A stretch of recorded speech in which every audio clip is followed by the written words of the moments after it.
Madame, Monsieur, bonjour. La radio-télévision Veritas est heureuse d'accueillir sur ce plateau l'archevêque de Douala, son Excellence Monseigneur Samuel Kleba. Bonjour, Monseigneur. Bonjour.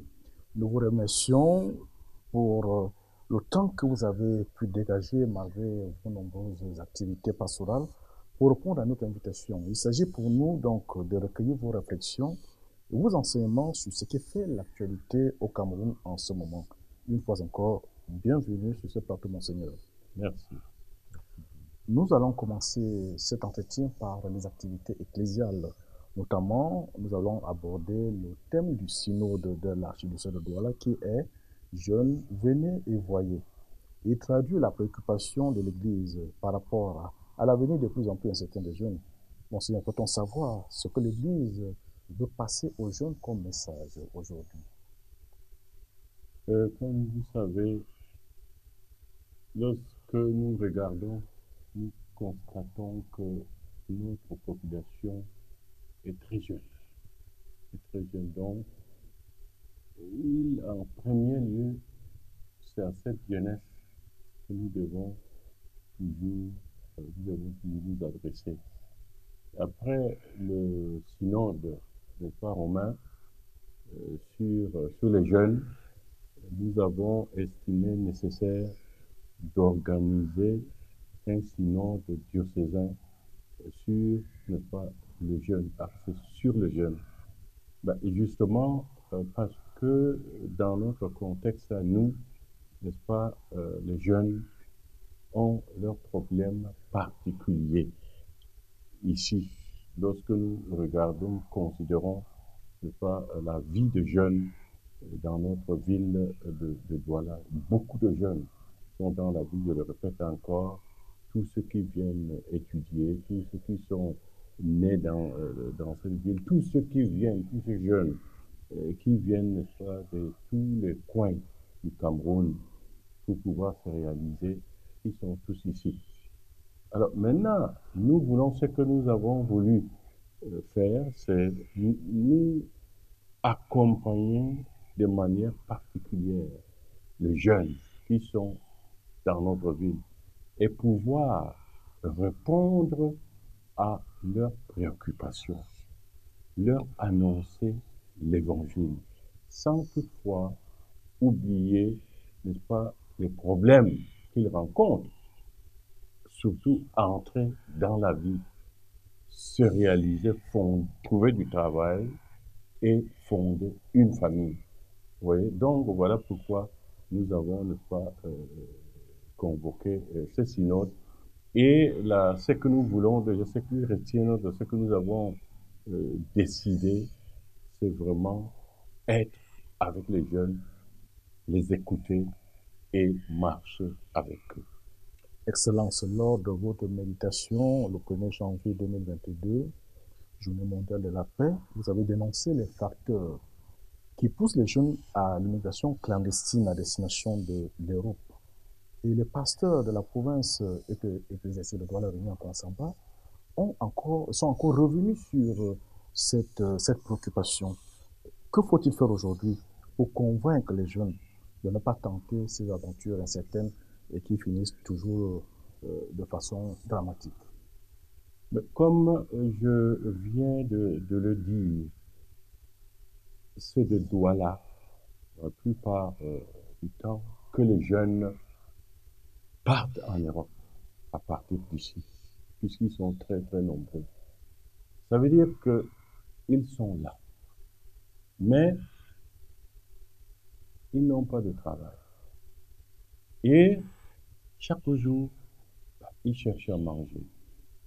Et face à ces jeunes, face à toutes les difficultés, leurs difficultés, ils choisissent, n'est-ce pas, de se lancer, n'est-ce pas, dans l'aventure pour se rendre dans les pays du Nord ou dans d'autres pays. Parce que ici, ils n'ont rien. Combien de jeunes que nous voyons, vous voyez, il suffit tout simplement de circuler un peu, n'est-ce pas, dans les rues de Douala. Tous ces jeunes, qu'est-ce qu'ils font? Des petits métiers. C'est la moto. Alors, comment faire pour, effectivement, le problème, Le problème est extrêmement grave. Leur situation de jeunes aujourd'hui dans notre ville est très très critique, même aussi dans les autres villes.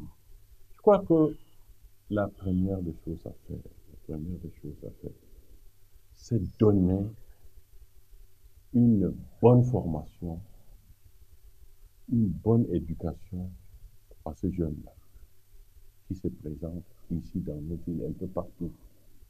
Bonne formation, bonne éducation. En plus, que ces jeunes puissent trouver du travail, un emploi, qu'ils puissent ne pas s'occuper à faire quelque chose. Vous avez des jeunes qui ne font rien. Cela est extrêmement grave. Ce n'est pas possible. Et le problème de ces jeunes, c'est cela. Ils n'ont pas d'emploi. Ils sont là. Alors maintenant, comment faire? Voilà. Mais je viens de citer, n'est-ce pas, certains points qui pourraient retenir les jeunes ici. Mais quelquefois, des jeunes qui ont étudié, qui ont la licence, disons le baccalauréat, qui ont la licence, qui ont le master, qui ont le doctorat, mais ils n'ont pas de travail.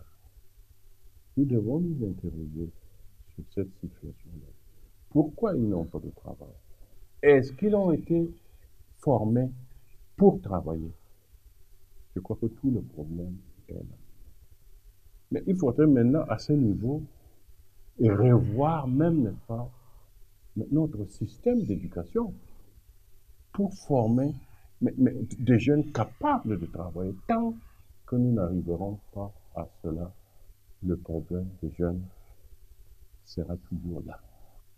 Il faut résoudre le problème, résoudre le mal à la racine.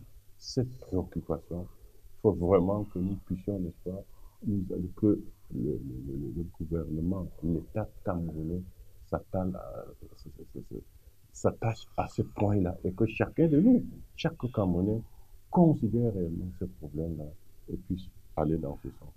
Monseigneur, vous avez insisté sur le fait que les jeunes devraient avoir un emploi. Mais il se dit que euh, ceux qui ne peuvent pas avoir un emploi, c'est ceux qui résistent à ce que leur propose d'adhérer à des sectes ésotériques ou à des pratiques homosexuelles et des déviations de tout genre que vous avez d'ailleurs dénoncé dans votre lettre pastorale. Un pays peut-il se construire avec des critères de ce genre? Non, le problème, ce que vous soulevez, c'est-à-dire les jeunes sont désabusés et les jeunes sont exploités, cela existe, cela existe. Mais le vrai problème, c'est qu'à l'heure où nous sommes, il n'y a pas d'entreprise, il n'y a pas d'emploi. Quand je regarde, depuis que bientôt j'aurais passé 10 ans, 12 ans à Douala, mais on ne voit pas des industries qui se créent, des entreprises qui se créent. Au contraire, il y a, n'est-ce pas, à cause de la crise, mais il y a même beaucoup, n'est-ce pas, beaucoup d'industries, beaucoup d'entreprises qui se ferment. Mais alors, où trouver du travail? Ce qui fait que c'est la conséquence, c'est que s'il y a une place, mais les jeunes, ceux qui veulent s'engager là, ben, on doit, n'est-ce pas, les utiliser. Mais le problème à ce niveau, mais ça veut dire que il faut aujourd'hui résoudre le problème de l'économie, le problème économique dans notre pays. Comment, n'est-ce pas, l'économie, relancer l'économie dans notre pays. Tout le problème est là. Parce qu'il n'y a rien à faire. Ah, sinon, je dirais, mais il y a la terre. Mais évidemment, un jeune, s'il travaille uniquement pour manger, mais cela ne suffit pas. Mais il faut plus que cela. Alors, ce qui fait que le problème est là. Il n'y a plus d'entreprise. Tous ces jeunes là. Mais si, même aujourd'hui, je ne sais pas si le Cameroun observe, vous attendez moi. Mais quand on lance un concours pour 1000 places, je vais passer là, pour 1000 places, mais il y a combien de candidats? Il y a quelquefois 20, 30 000 jeunes qui se présentent pour 1000 places. Et les autres, si on prend maintenant les 1000, les autres, où vont-ils? Mais la situation est là. C'est dire que nous, Camerounais, nous devons prendre ce problème à cœur. C'est-à-dire chercher vraiment à résoudre ce problème avec le chômage. Mais il n'y a pas que les jeunes. Il n'y a pas que les jeunes. Combien de gens ne travaillent plus? Mais combien de gens, chaque jour, se présentent chez moi espérant trouver quelque chose? L'église n'a pas d'industrie. Ben, s'ils sont de prêts, oui. Ben, j'ai dit oui. Mais en dehors de ça, mais c'est le devoir, c'est l'État qui ne fait pas son travail, de relancer l'économie dans notre pays. Voilà la solution à tous ces problèmes. Monseigneur, dans cette situation, euh, les jeunes Camerounais doutent de l'avenir de leur pays. Partagez-vous leur avis et cette grande inquiétude? Ben, bien sûr, c'est tout à fait normal. Si un jeune grandit normalement, il a passé ses diplômes, mais arrivé à un moment, il se trouve dans l'impasse. Dans l'impasse. Et il n'est pas seul. Des milliers de tous ces jeunes-là dans l'impasse. Mais alors, est-ce qu'il faut attendre un magicien pour ouvrir du coup, n'est-ce pas, un autre champ, ou ouvrir l'avenir où il y aura tout? Mais effectivement, je me pose la question, mais en allant dans cette direction, en vivant ainsi, en attendant ainsi, qu'est-ce que nous allons faire? Qu'est-ce que nous allons offrir à ces jeunes? Puisque jusqu'à présent, la réalité est là, c'est qu'on n'a rien à leur offrir. Non, ils ont pleinement raison, n'est-ce pas, de douter et de s'inquiéter. Et voilà pourquoi la conséquence, c'est que, mais il faut aller ailleurs. Il faut aller ailleurs pour pouvoir trouver du travail. Nous venons de le dire, n'est-ce pas, la migration des jeunes. Mais dernièrement, nous avons, ces jeunes-là, c'est dans la sous-région, mais particulièrement au Cameroun. Au Cameroun, mais c'est quand vous rencontrez un Camerounais à l'extérieur, ce sont des gens qui ont étudié. J'en ai rencontré, ben, je ne sais pas s'il y a 5 ans, mais j'étais au Maroc. J'ai rencontré ces jeunes. Ils sont des diplômés. Ils sont des diplômés. Mais ils cherchent du travail. Voilà la situation. Il faut résoudre ce problème de l'emploi dans notre pays. Sinon, les jeunes ont pleinement raison, n'est-ce pas, de douter de l'avenir, de leur avenir et de l'avenir aussi du pays. Puisque les jeunes s'en vont, ben, nous n'avons plus, n'est-ce pas, de travailleurs. Après la rubrique consacrée à la réflexion sociale de l'Église et sur la société, nous allons prendre une courte pause et on se retrouve derrière.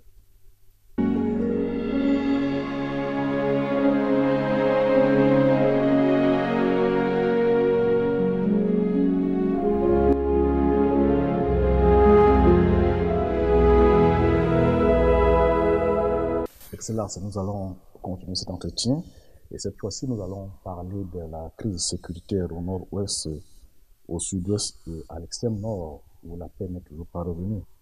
On se rappelle que lors de la tenue du Grand Dialogue national qui s'est déroulé du 30 septembre au 4 octobre 2019 pour parler des congrès de Yaoundé, vous avez formulé des réserves et aussi fait des propositions concrètes en vue d'un retour normal dans les régions du nord-ouest et du sud-ouest. À ce jour, la situation n'a pas évolué positivement sur le terrain. Peut-on dire que l'histoire peut vous donner raison aujourd'hui? Okay. Mais quand on a lancé justement ce grand dialogue, mais je crois que le Camerounais espérait, en attendait beaucoup, que vraiment de là viendraient, n'est-ce pas, les solutions à cette crise, surtout celle crise au nord, dans les zones anglophones. On espérait que la solution viendrait de là.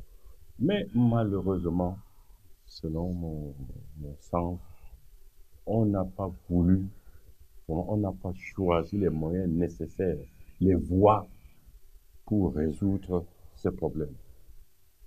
Mais on a l'impression qu'un camp ou le gouvernement invitait les autres à venir écouter.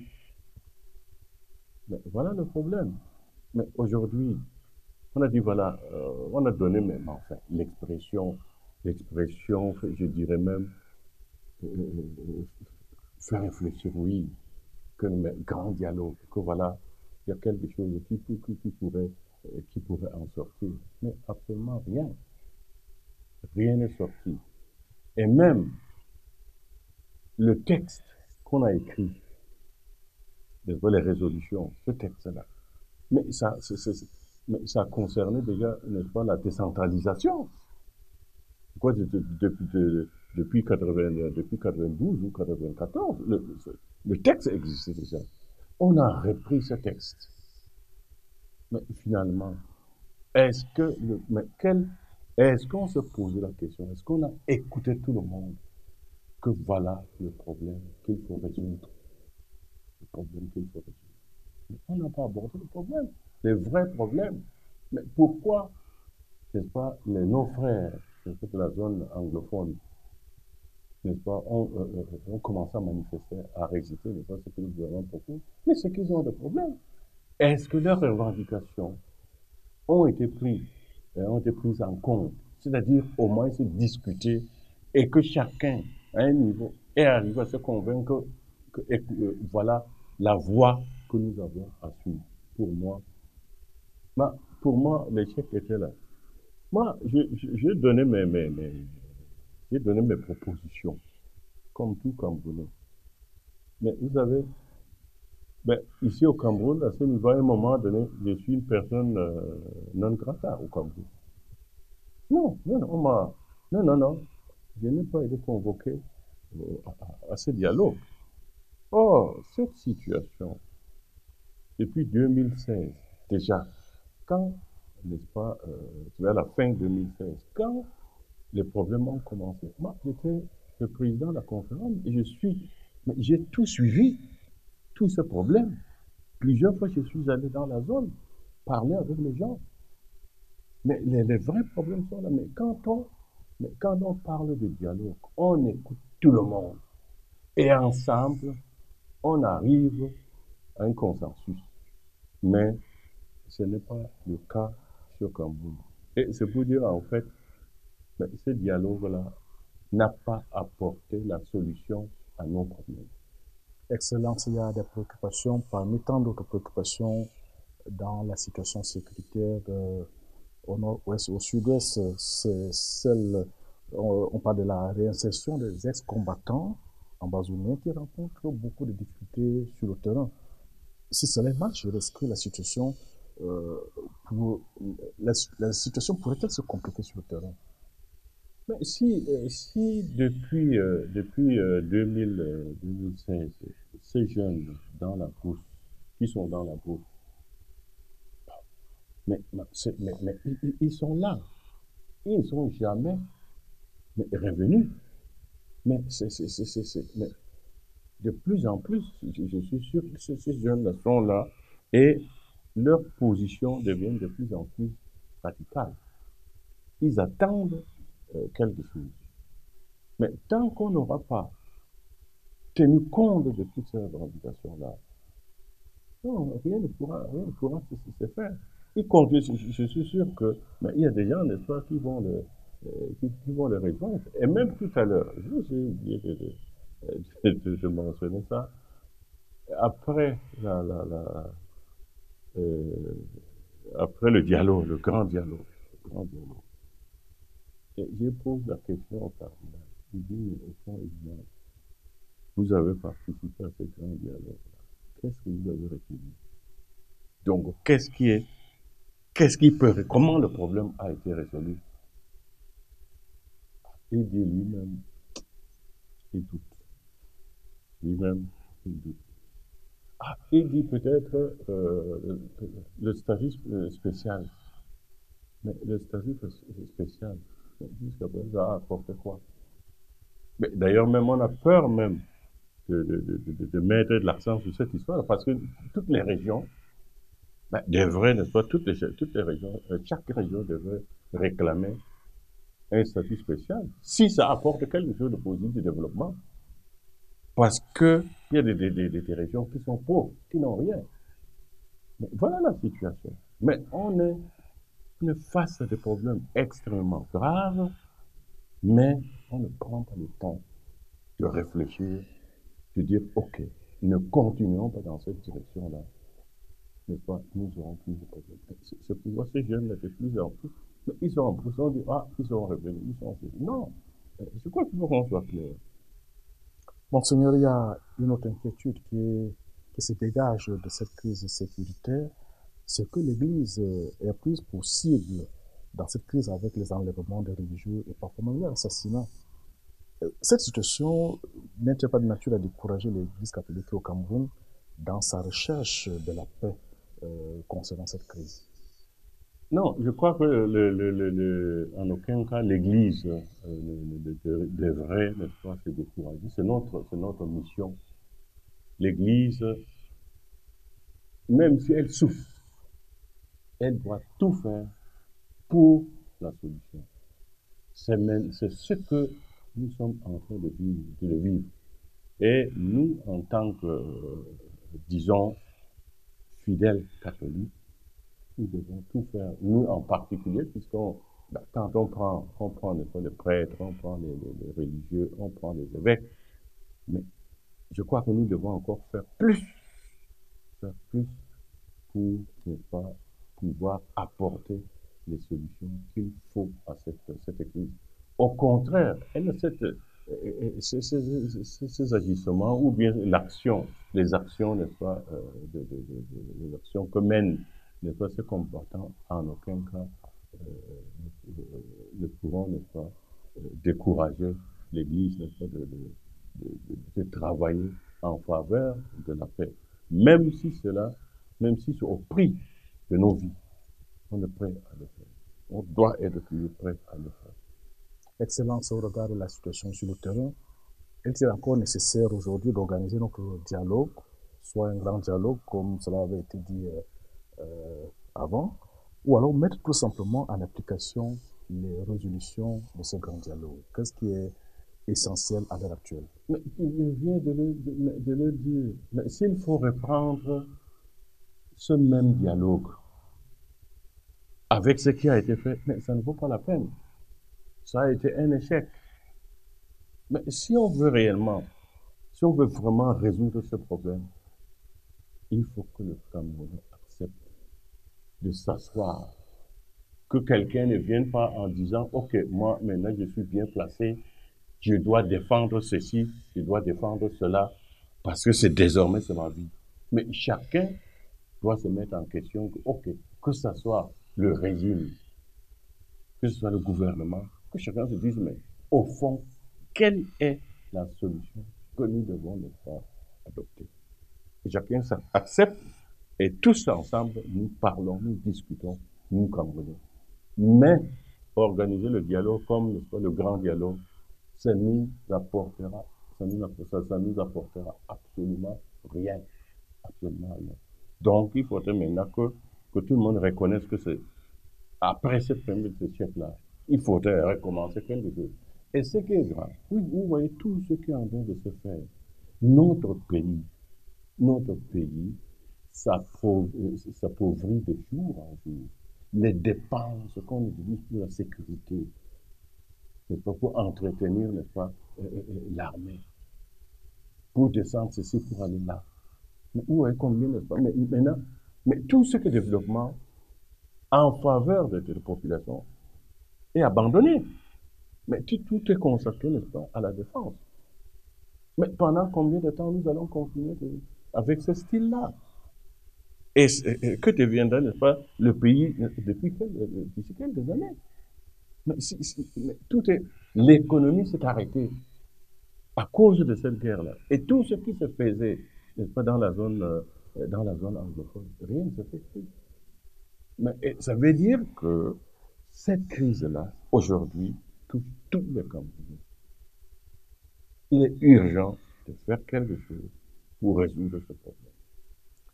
Excellence, l'on parle aujourd'hui de la reconstruction de cette région, les deux régions du nord-ouest et du sud-ouest, et puis l'extrême nord, donc trois régions, alors que la paix n'est pas encore garantie.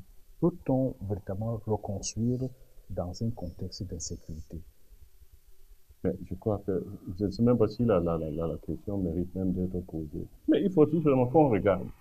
Mais si même déjà vous ne pouvez pas aller là-bas, les gens ne vont pas aller, n'est-ce pas, au nord-ouest ou au sud-ouest. Mais dernièrement, pour illustrer, mais nous sommes partis, n'est-ce pas, pour l'ordination épiscopale de l'évêque de Manfred. Mais nous étions obligés, n'est-ce pas, d'aller en hélicoptère. Parce qu'on ne peut pas circuler. Et pendant ce temps, qui peut aller là-bas construire? Personne ne peut aller construire. Mais je crois qu'il me semble que les organismes qui sont là, mais il n'y a aucun, mais les organismes eux-mêmes ou les autres États, nos partenaires, refusent de nous aider. Parce qu'ils savent que rien n'avance, vous ne pouvez pas construire dans la situation actuelle. Donc, on ne peut pas parler, n'est-ce pas, de reconstruction. Ce n'est pas encore le moment pour recommencer. Alors, on peut, pour finir cette revue consacrée à la crise sécuritaire au nord-ouest et au sud-ouest, est-ce qu'on peut dire, au regard de tout ce qui a été fait avec les échecs et peut-être un peu quelques réussites ici et là, on ne sait pas exactement qu'est-ce qu'il faut mettre dans le panier. Est-ce qu'on peut dire qu'il n'y a que le dialogue euh, qui peut permettre de trouver une solution par rapport à la situation de cette région? Non, maintenant, soyons clairs. Enlevons le mot dialogue. Disons tout simplement que le Camerounais se mette ensemble pour se parler. Mais en français, le mot qui désigne cela, c'est le dialogue. Tant que nous, Camerounais, nous ne mettons pas d'accord, nous mettre ensemble, discuter, poser de manière claire, poser en vérité, poser le problème du Cameroun, ce qui mine, n'est-ce pas, ce qui détruit notre pays, tant qu'on n'acceptera pas de nous dire la vérité, la solution ne sera pas là. Nous allons prendre une autre courte pause pour permettre à ceux qui viennent de nous rejoindre de prendre place et de suivre attentivement euh, les éclairages de son Excellence Monseigneur Samuel Preda.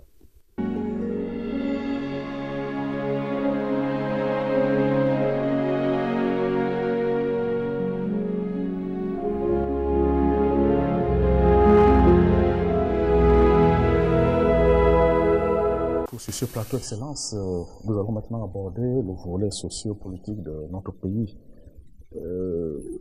En regardant un peu dans l'actualité, en lisant la presse, en écoutant les acteurs politiques, on se rend compte que les Camerounais sont très focalisés sur la tenance à la tête de l'État, en laissant de côté les problèmes essentiels qui sont la justice, la lutte contre le tribalisme, la lutte contre le chômage et la corruption, le manque d'eau, d'électricité, la dégradation du réseau routier national. On a comme l'impression que les Camerounais ne savent pas ce qui est essentiel à leur vie. Est-ce que vous partagez cette vision? Oui, le problème est posé, mais je dirais qu'il est mal posé. Vous avez cité tous les mots qui minent notre société. Ces mots sont réels. La souffrance, la misère, tout ce que nous vivons. Mais maintenant, il faut maintenant poser la question, pourquoi ces mots? D'où viennent ces mots? Ce problème-là? Pourquoi nous en sommes arrivés là? D'où viennent-ils ces mots? Mais c'est justement à cause de la mauvaise gouvernance. La mauvaise gouvernance vient du fait que, voilà, ceux qui sont au pouvoir depuis longtemps, ce sont toujours les mêmes et on ne voit plus les problèmes. Et personne n'a le droit de parler. Mais voilà le problème. Mais justement, le changement en Europe, mais est-ce que nous sommes plus intelligents? N'est-ce pas que les pays qui nous ont colonisés, qui nous ont apporté, n'est-ce pas, régulièrement, ils changent leur régime. Mais ça veut dire qu'à un moment donné, mais il faut changer. Mais paradoxalement, ce sont ces mêmes dirigeants-là qui nous conseillent, n'est-ce pas, un pouvoir qui ne change pas, qui n'y a pas, n'est-ce pas, qui n'est pas une présence sans alternance. Mais quand même, mais nous devons réfléchir. Mais maintenant, je pose la question différemment. Quelle solution trouver n'est-ce pas, pour résoudre tous ces problèmes-là? Est-ce que nous allons toujours rester à ce niveau-là? Mais il faudrait maintenant qu'on réfléchisse, qu'il faut changer la manière de faire. Donc, l'alternance donne, n'est-ce pas, le pouvoir ou donne la chance à une autre équipe de regarder, de voir, de mettre sur pied une nouvelle organisation pour lutter contre, n'est-ce pas, tous ces mots que vous venez de citer. Le problème à ce niveau. Mais c'est un devoir. Mais il ne faudrait pas que nous laissions manipuler comme des marionnettes en disant que non, oh, mais en Afrique, c'est la chefferie. Nous ne sommes plus à ce niveau-là. Mais nous devons réfléchir, organiser la société. Mais un État, c'est pas un village, c'est pas une famille. Mais il faudrait maintenant qu'il y ait ces changements-là pour pouvoir résoudre tout ce monde. J'insiste encore sur ça. Pour le moment, au Cameroun, nous ne sommes pas à ce niveau-là. Oui, monseigneur, par rapport à ces changements dont vous parlez là, dans la plupart des pays d'Afrique, l'on observe ce que je peux appeler la dynastisation du pouvoir, c'est-à-dire que si le père est là, lorsqu'il quitte, il doit remettre le pouvoir à son fils, ainsi de suite, et ce qu'on appelle l'alternance de gré à gré. Quelle est votre lecture par rapport à cette pratique? Mais soyons clairs, c'est ce passage de pouvoir de gré en gré là. C'est surtout en Afrique centrale. Il faut regarder les différents pays. Tout se passe en Afrique centrale. Et aujourd'hui, on sait par analyse que nos régions, les pays d'Afrique centrale, sont les pays qui ont le plus de problèmes. Mais nous devons, d'une manière ou d'une autre, nous ne devons pas rester là pour dire que, ok, je suis au pouvoir, mon fils doit prendre le pouvoir. Mais ce qu'il faut aujourd'hui dans la zone africaine, mais je ne sais pas. Je me pose encore la question. Quels sont ceux qui nous soutiennent dans cette histoire-là, qui nous accompagnent dans cette histoire-là? Alors, mais aujourd'hui, c'est l'heure de la démocratie. Nous devons, dans notre pays, adopter ce système, le système démocratique. Organiser des élections libres, transparentes, donnant la chance à tout le monde. Et c'est le meilleur qui gagne. Je suis sûr que s'il y avait, n'est-ce pas, alternance au pouvoir, là, on n'aurait pas tout ce monde-là aujourd'hui. Tous ces gens qui fuient là, on ne l'aurait pas aujourd'hui. Alors, quand on vient aujourd'hui en disant, ok, voilà, il y a un fils qui doit se présenter pour succéder au père. Non, nous ne sommes plus assez. Mais le Cameroun, nous sommes aujourd'hui 26 millions. Nous sommes 26 millions. Non, chaque Camerounais doit dire son mot au sujet de cela. Oui. Excellence, nous allons parler de la démocratie. Est-ce que la démocratie au Cameroun peut se consolider avec des politiciens, que je peux appeler politiciens caméléons, qui abusent du peuple, pas de promesses jamais tenues? Non, mais je ne sais pas. Je me pose, notre pays est organisé comme tous les autres pays. Mais nos hommes n'agissent pas de cette manière-là. Nos députés, qui sont supposés défendre nos intérêts là-bas, et même quelque chose d'extrêmement grave, c'est que une classe s'est formée qui a pris tout le pouvoir, rien ne peut se faire. Tu ne peux dire jamais le contraire. Quand il y a des élections quelque part, quand il y a des problèmes dans un pays, toi, tu dois aller dans ta famille, dans ta région. Mais nous sommes au Cameroun, là. Nous ne sommes même pas une nation. Hein. Non, nous ne sommes même pas une nation. Parce que c'est ce qu'on appelle habituellement est-ce que c'est le tribalisme? Mais une nation, ça veut dire que nous formons un seul peuple. Je suis ici, je peux défendre les intérêts de tous les Camerounais. Là où je suis, je travaille. Alors, si ce n'est pas dans cette voie-là, mais ceux qui vont là-bas, ok, mais il faudrait que, n'est-ce pas, tout le monde soit dans le gouvernement pour défendre les intérêts des siens, que chacun défende les intérêts des siens. Mais ça, c'est nous. Mais est-ce que c'est réellement nous sommes une nation, ça? Non. Non, nous devons, mais les gens qui sont là, ils ne doivent pas être là pour défendre leurs intérêts, mais les intérêts de ce pays. Pas les intérêts d'un village, mais les intérêts de ce pays.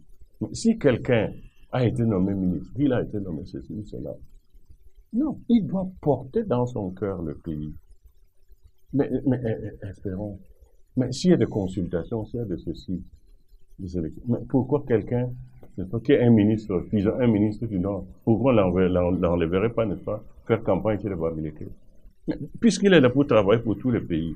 Mais c'est ça d'abord qu'il faut détruire dans notre pays. Le tribalisme. Qu'on ne peut travailler que pour sa région. Que pour sa région. Mais justement, je reviens encore sur cette idée.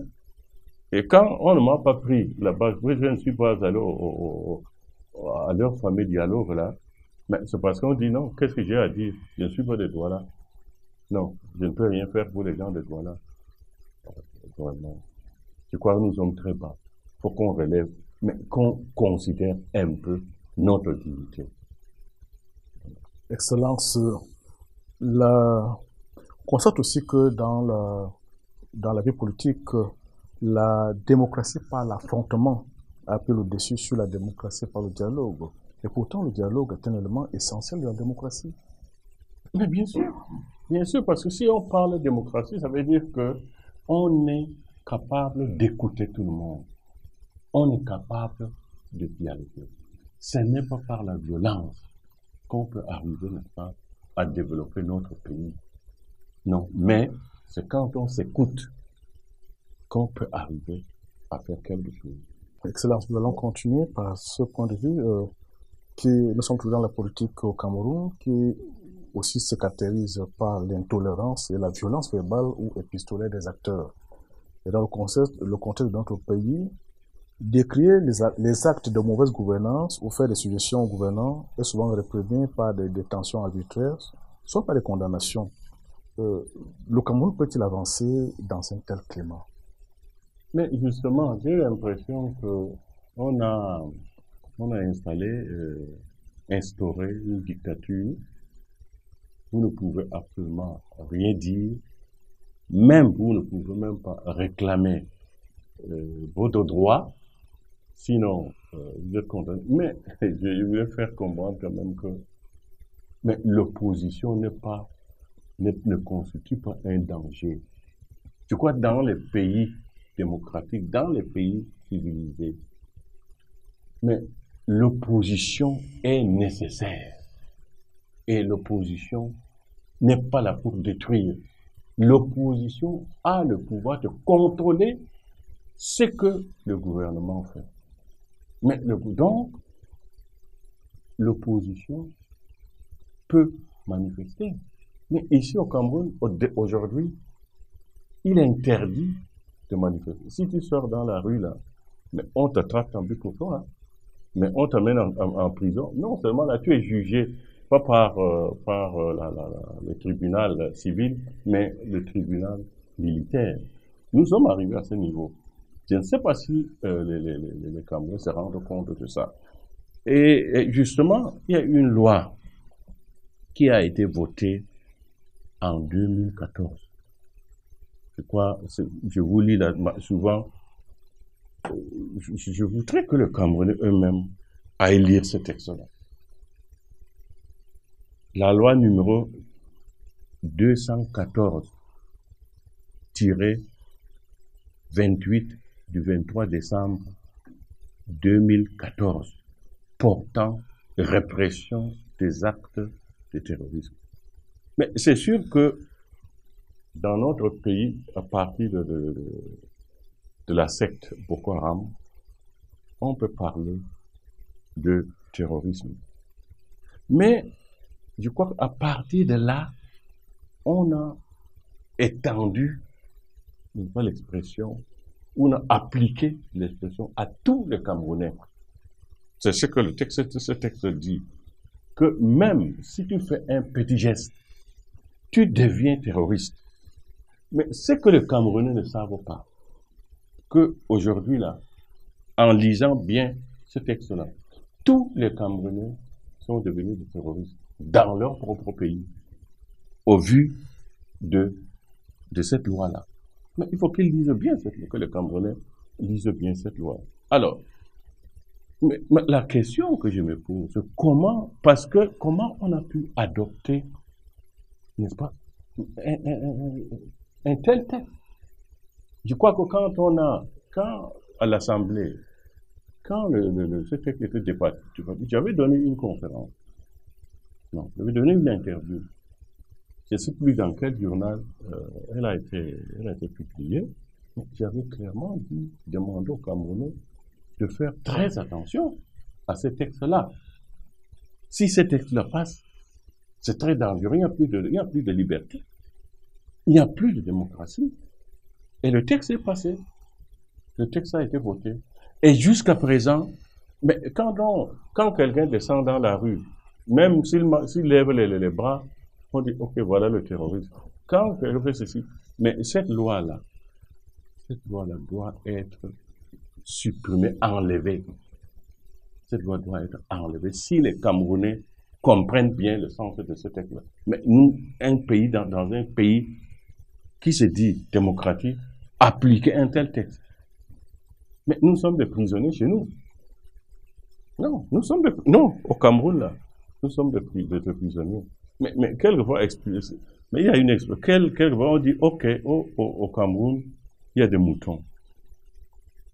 Bah, je demande pardon aux Camerounais. Mais je considère maintenant devant ce loi, les Camerounais ne réagissent pas. Mais je considère les Camerounais, nous tous là, comme des moutons. Je m'excuse devant les Camerounais, je m'excuse de le dire, non, parce que je ne devrais pas le dire. Mais ce n'est pas dans le sens d'insulter quelqu'un, mais de dire qu'un tel texte, une telle loi, ne devrait pas exister dans un pays comme le nôtre. Mais comment se fait-il qu'un civil se retrouve, n'est-ce pas, devant le tribunal militaire? Pour quelle raison?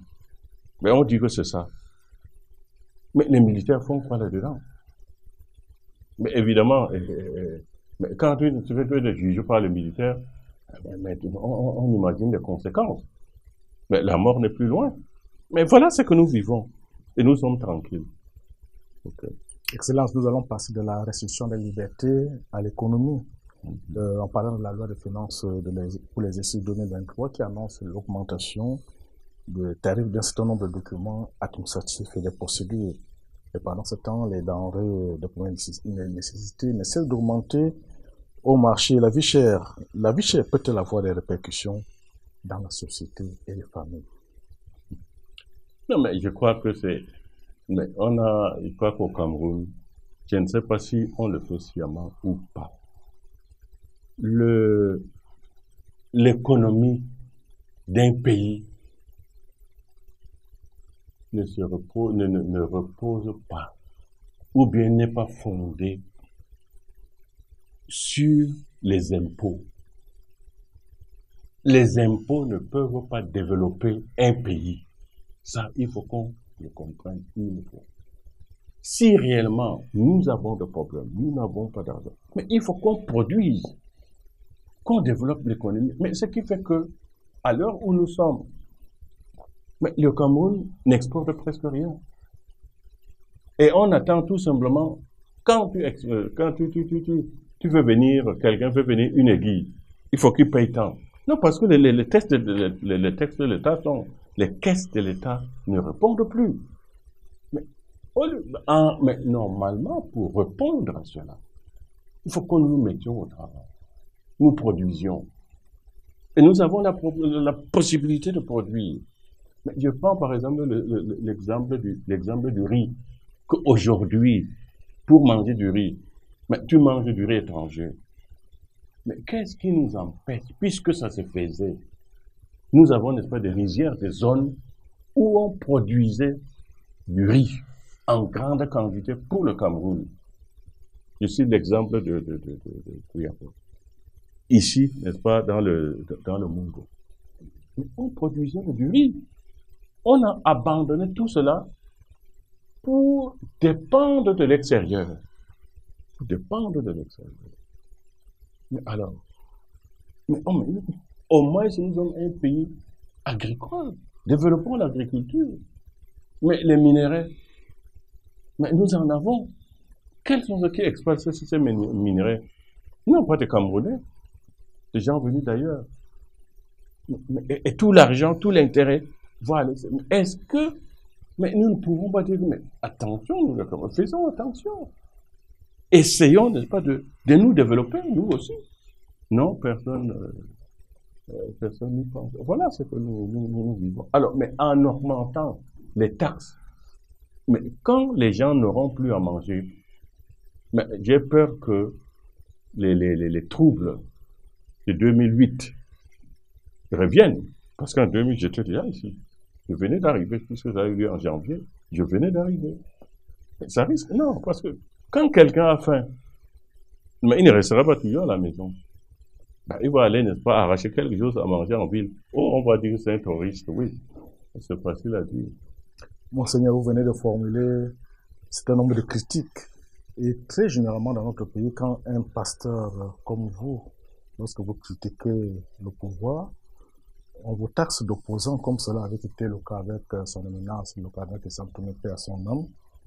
Je voudrais savoir, Excellence, si le pasteur, comme vous êtes, doit se taire face à certains manquements observés dans la gestion de la cité. Ok, une mise au point. Je ne fais pas de critique négative à l'encontre de qui que ce soit. Pour moi, mon but comme pasteur, d'attirer l'attention sur le point essentiel, sur ce qu'on peut faire. En fait, mais ma mission, c'est de dénoncer. Quand je vois, n'est-ce pas, des choses qui ne marchent pas, en tant que pasteur, je dénonce à la manière de prophète pour amener les gens à changer. Qu'on me taxe d'opposant ou pas, peut-être que les gens ont peur de moi. Non, s'ils ont peur de moi, moi je suis tranquille. Je fais ma mission. Si au contraire, comme le Seigneur disait au prophète, si vous trouvez quelque chose, vous ne dénoncez pas, c'est à vous que je vais m'en prendre. Mais, ben, on a déjà dit Cléda, ok, voilà, c'est un opposant. Mais un opposant à quoi? Non. Mais au contraire, mais je suis content. Mais de dire qu'il est opposant, si c'est pour dire que je dis la vérité, non, ça ne me... je dirais même que je suis fier de ça. Parce que moi, j'ai dû dire que ceci, ce n'est pas ça qu'il faudrait changer. Et je reviens encore sur cette idée.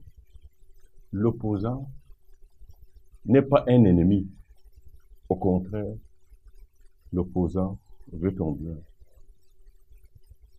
Nous allons à présent prendre une autre petite respiration, le temps de laisser les téléspectateurs de Radio-Télévision Veritas souffler un petit moment.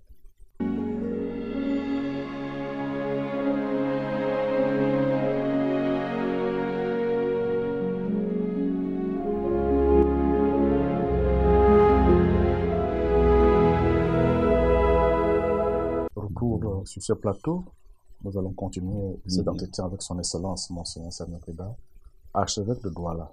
Nous allons parler à présent de la gouvernance, Excellence. En lisant le rapport sur l'état de la lutte contre la corruption au Cameroun en 2021, publié par la Commission nationale anticorruption, la CONAC, cette commission a relevé que la corruption ne cesse de s'intensifier dans notre pays, le Cameroun. Alors, peut-on dire que la résistance des Camerounais contre la bonne gouvernance est la preuve que ceux qui occupent les postes de responsabilité ne travaillent pas selon la volonté de Dieu? Oui, mais j'ai l'impression que nous, au Cameroun, nous sommes mis dans la tête que pour travailler, il faut avoir immédiatement la récompense. Le travail ne se présente plus comme un service, le métier que j'exerce, l'emploi, le métier que j'exerce ne se présente plus comme un service. Si effectivement, n'est-ce pas, nous prenons l'exemple de notre Seigneur Jésus-Christ. D'abord, il nous dit bien qu'il se tient au milieu de nous comme celui qui sert. Mais il faudrait que nous tous, Camerounais, nous puissions aussi comprendre que nous sommes au service les uns des autres. Nous sommes au service de nos frères. Et je crois que tout part de là. On a perdu le sens du service. On a perdu le sens de l'autre. On veut avoir tout pour soi. Le problème est à ce niveau. Et la corruption, maintenant, c'est dès qu'il y a quelque chose, on veut tout simplement prendre. On veut tout simplement prendre. Mais c'est incroyable. Mais j'ai l'impression que même quelquefois, on ne réfléchit même plus. Mais quand je regarde ce qui s'est passé pendant le corona, peut-être que nous arriverons là-dessus, mais ce n'est pas possible. C'est-à-dire, on vole et on est tranquille. On est tranquille. Mais alors, je crois que pour développer notre pays, l'ennemi, ce qui freine tout aujourd'hui dans notre pays, c'est la corruption.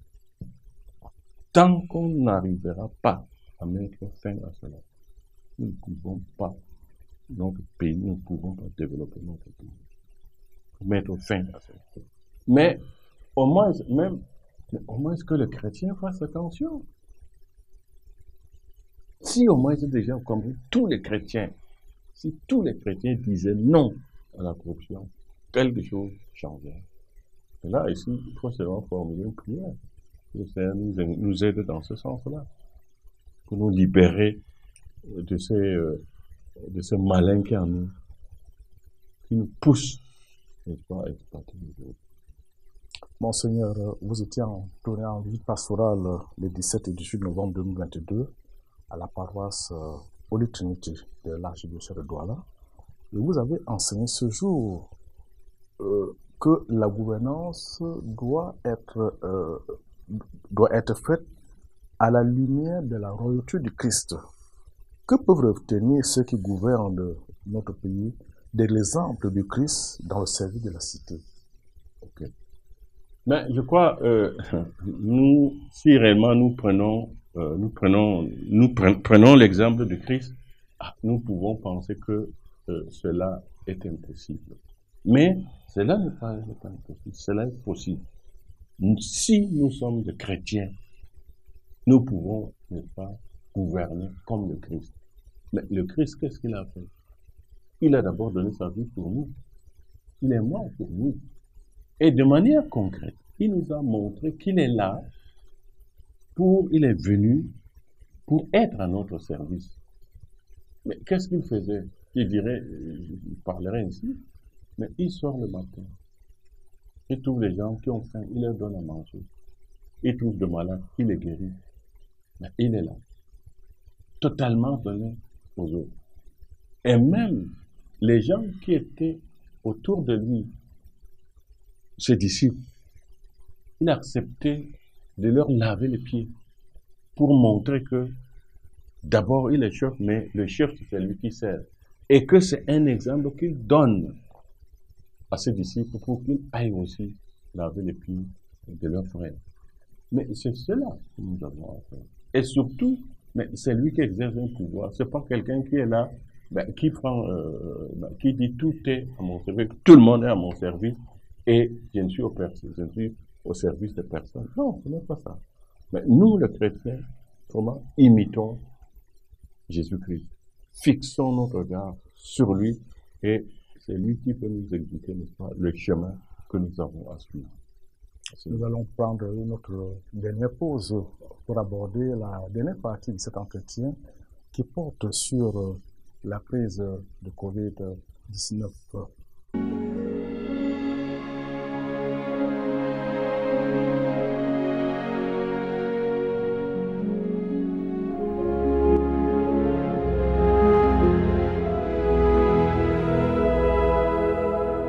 Excellence, dernière partie de notre entretien, nous allons parler de la crise de la santé en général, et particulièrement de la crise de Covid-19. Je rappelle que le 8 juillet 2021, le gouvernement du Cameroun a autorisé la mise sur le marché des médicaments traditionnels proposés par certains phytothérapeutes. Voilà. Mais comme adjuvant au traitement contre le Covid-19, et parmi lesquels vos produits. Beaucoup de Camerounais pensent que malgré l'efficacité avérée de ces produits qui ont sauvé beaucoup de personnes, le gouvernement n'a en réalité pas reconnu officiellement votre recherche. Qu'en pensez-vous? Oui, de manière officielle, le gouvernement n'a jamais dit, voilà, ce produit est un vrai traitement. Le texte est là. Nous venons de le lire que c'est un adjuvant.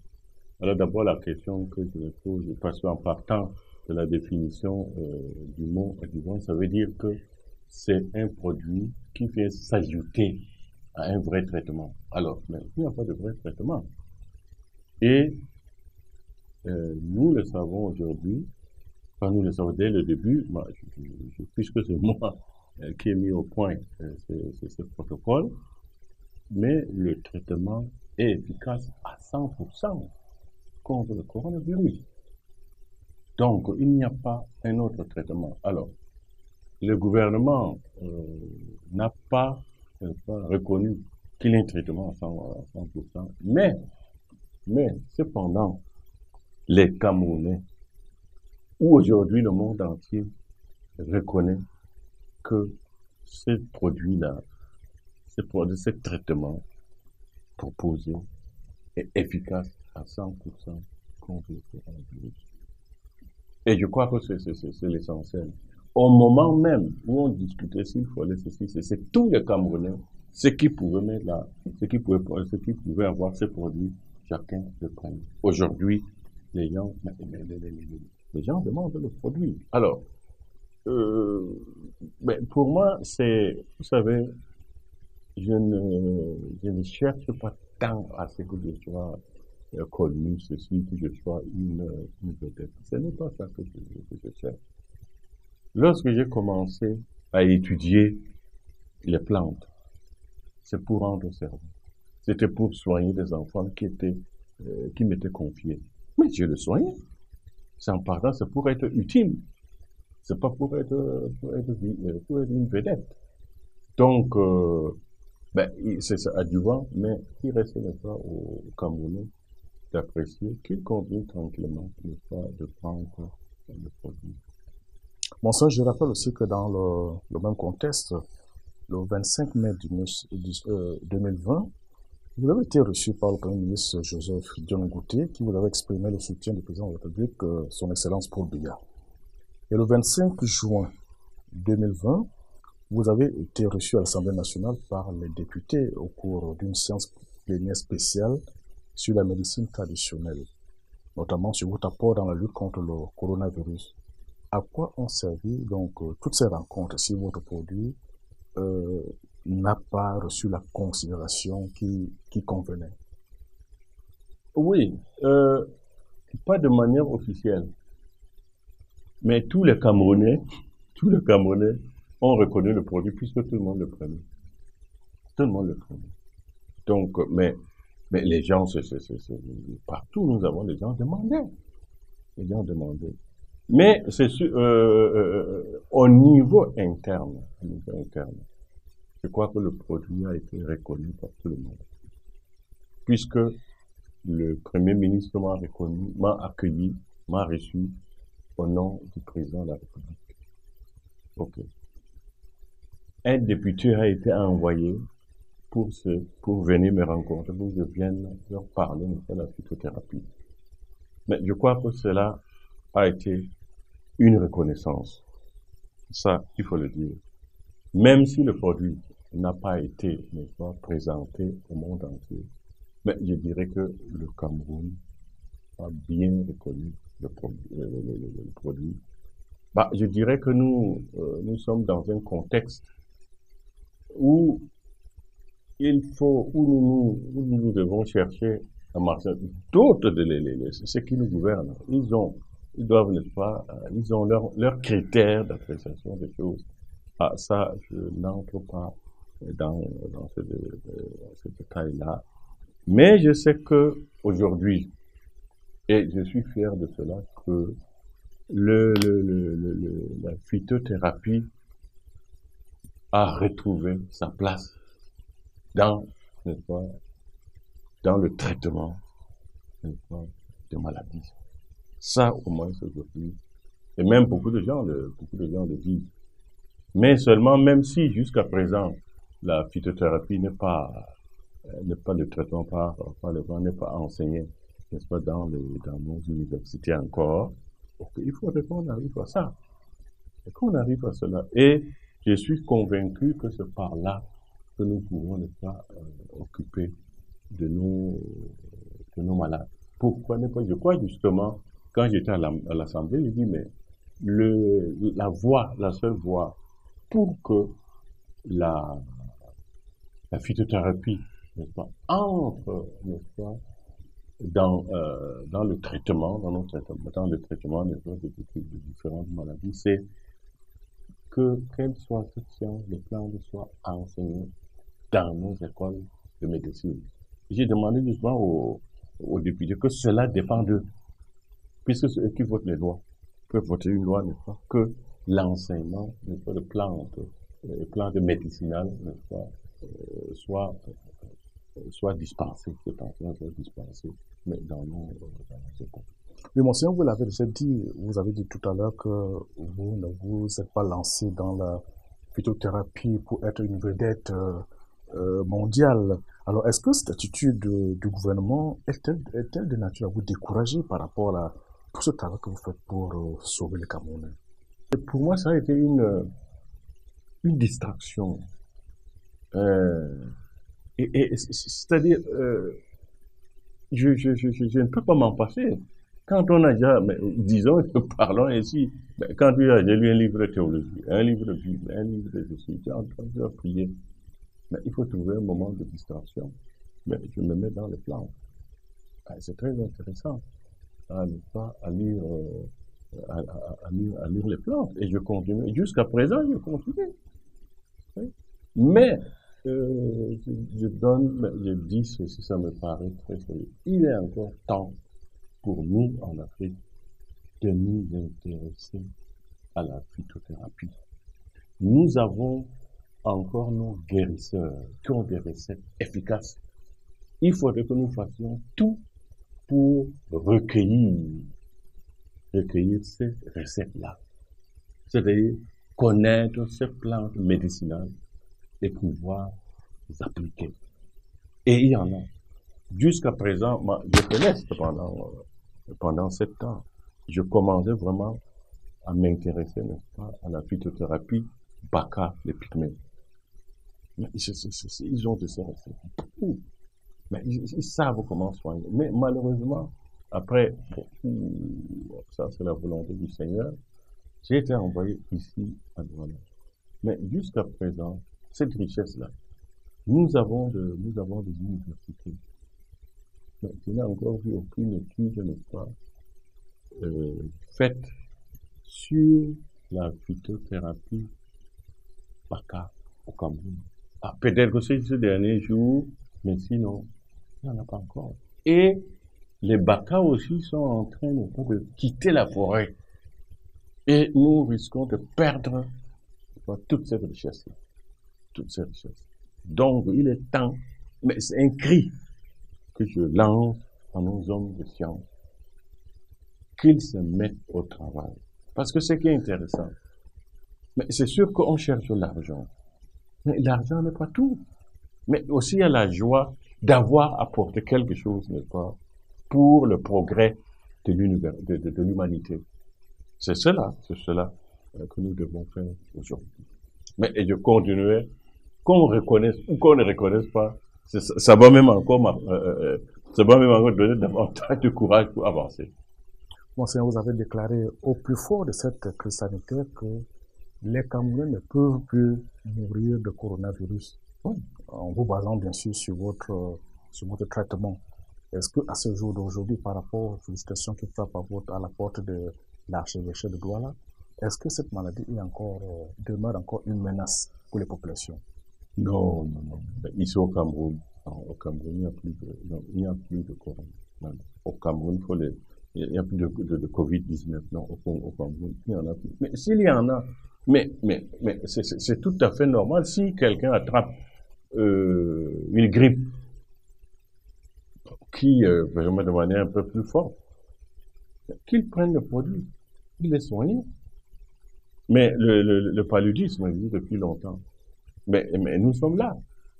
Peut-être comme certains ont avancé que nous allons désormais vivre avec ces virus-là. Mais tout simplement, il faut se soigner. Mais voilà pourquoi j'ai dit toujours à ceux qui viennent me voir là de l'OMS. J'ai dit, je vous reproche une chose. C'est que vous avez choisi une seule voie pour lutter contre le coronavirus. Le traitement préventif. C'est-à-dire le vaccin. Et toutes les personnes malades, infectées, on les a laissées mourir. J'ai dit, c'est un crime. C'est un crime. Mais quelqu'un peut accepter de se faire vacciner. Oui, si, il le peut.